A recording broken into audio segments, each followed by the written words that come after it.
Ассалому алейкум ва рахматуллоҳи ва баракатуҳ бародарон. Ман Абдуғафур Ҳусайнов, канали Тоҷдорон. Чӣ хеле ки номи видеоро дида шумо дар омадем бародаро. Оиди блокировка Яндекс. Аввал отношения ями служба поддержки ба водителё чӣ хел будан? Худтон медонен. Гап мезадану, лекин соз ҳурмату эҳтиром намекардан. Имрӯз 2022 сол моҳи ноябр. Водителё хеле зиёд шудагианд дар ҳама тараф. Дар доставка, дар эконом, дар комфорт плюс. Отношенияшон вообще ябора безештаги. Ҳар як мелочда мардума безвозвратно заблокировать кардесен. Барои ҳамин эҳтиёт ки бародарое ки кор кардесен. Анаки ма дар ҳамин ситуация ғалтидам. Мисол меорам. Дина ма аймойка. И мисол не на самом деле ҳамин хешид. Ма аймойка бар омадам вақти разворот карданда дама як одам сигнал дод. Ну я водитель урус дар Рено Логан. Ана амрои занаш буд ба фикрам ки буд хоҳараш буд пад ахмақ. Ана ман пропускат кардам, айбарам омад, ана ойнаро поён кард, мара гуфт поён кӯ ината. Ман ойнаро поён кардам, дар ин ҳолат ахуратҳои безеб кард мара. Ара бораи миллат яда гапи безеб гуфт, рости гап марам дига уже нерви кати хма қапида натонистам, марам ответ додам, марам ахурат кардам, гуфт ман ка гуфт гап мезанем. Ман кардам рости гап. Вақти ман кардам омад, инам қадар шланг да дасташ 3-4 та задам, пиштимтава пишти гардан да яда тарасид, ма давидам, грехтам багажа ӯй кардам, ма хеле шоткаи мошиншӯӣ дорам да, хеле дасташ алюминиеве. Гирифтам шоткара давидам санаш, хай калавпу задем якдигара рости гап, танои удам расид, танои мадам расид. Ай милиса омадан исусу хай объяснители нависанд, ама сар додан, ҳама чотки. Баъд ҳамин се заказ мекунам, ман дар служба поддержки Яндекс занг мезанам. Ай служба безопасности хай ситуацияра мега фаҳмон чӣ гап шид кад ки ҷанг кади чӣ хеле кади. Ман гуфтам ҷанг накардам, ягон кас кади. Гуфт чӣ хеле ягон кас кади ҷанг накади, зан задиян. Ман гуфтам хай пассажир набуд, мисол ман заказа набудам, фарқаш чӣ? Мега ту мошини Яндекс гаи, ту бояд остаб гарди, ту бояд мақсад разбор накунӣ, чизе накунанд, ту бояд бести милисора занг бизанӣ. Ман гуфтам ман ранги урусон нестам, барои ҳар як мелоч бихезам милисара занг бизанам. Мисол ман чӣ хел гуфтам ман будам милиса занг мезанам. Унвара бромадай задай ма хаб бестам, мега ҳо. Хай хто медонем мисол ба отношения ма ози чӣ хел гум урусо чӣ хелан, да кисашон постоянно заявление доран. Амид синаш безеб нигоҳ кади, пати ахмақ заявление менависа. Мо ки шермардем мисол амин ирӯзкиё тоҷику, узбеку, мақсад қирғизу, Догистону дигаро, мисол мо амин адати заявление навистана надорем мо. Ва дар ин ҳолат вақти мара ахурат кард, ман естественно ахурат кардам, бромадам задам. Мисол вай як мара зад, даже амуҷа гуфтан оли камера кати мебинем милисои сусу гап чап рафт. В общем, хулоса мара заблокировать кардан дар Яндекс. Ози Яндекс нама кор кардан наметонам. Ака гуфтесиян ки времени ина ози ма шумо да мисол меорам, ку поддержка пати ахмақ да ина ма сара ина вистесам. Так, чива уже ошибка додеса имада. Як непонятная ошибка додеса. Эх, даромад. Так, поддержка, написать в поддержку. Чат. Анака чива это сбой додеса? Ман намедонам бародаро. На омада перепискора нишон додеса буд. Ози бо сбой додеса. Хай биём шумо да вайша нишон тиём. Ина доступ ограничен. Видите? Вам недоступны заказы. Заказы временно недоступны. Произошла ситуация, в которой мы хотим разобраться. Пожалуйста, напишите нам в раздел поддержки, почему закрыт доступ. Хайма нависим, качон гап задам ситуация рафамудум. Дар чат служба поддержки. Телефон кати вай намекан. Кати соз гап намезанам. Мегам бги поддержка да навис.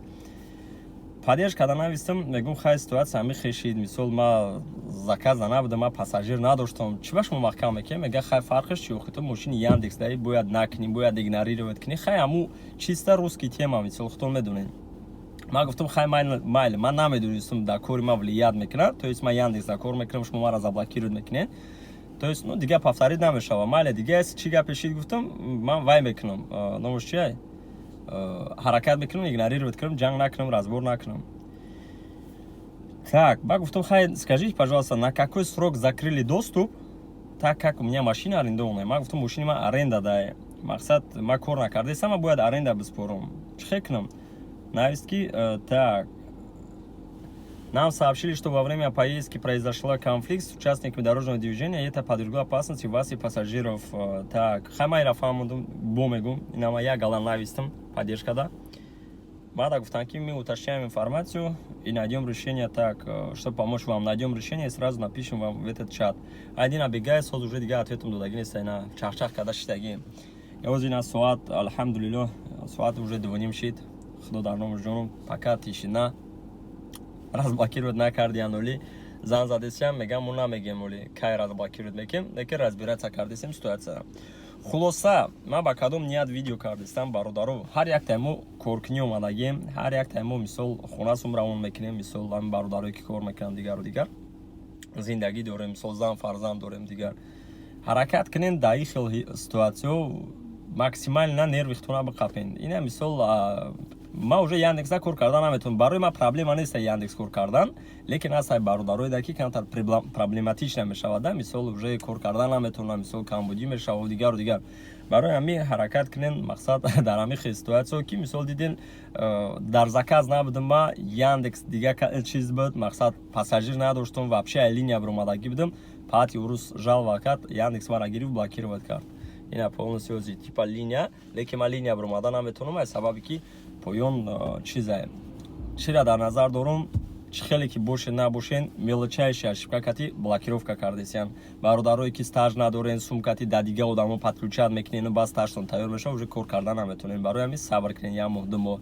Бародарое ки лицензия надорен, леви номер кати лицензия кати дуромадесем, шуморам блокировать мекунан, шуморам эҳтиёт кунен. Бародарое ки мошинотон мисол задагиан, дига мошина фотоконтрол мекунен, мегзарен, шуморам блокировать мекунан. Барои ҳамин максимально эҳтиёт бошен. Ози Яндекс ганда серьёзно относиться кардесай именно ҳамида, ай сабаби ки якумуш ки водителё бисёран, дигимуш уже отношения худаш ба нерускиё бу камтар вайшлистай, хитон прекрасно медонен.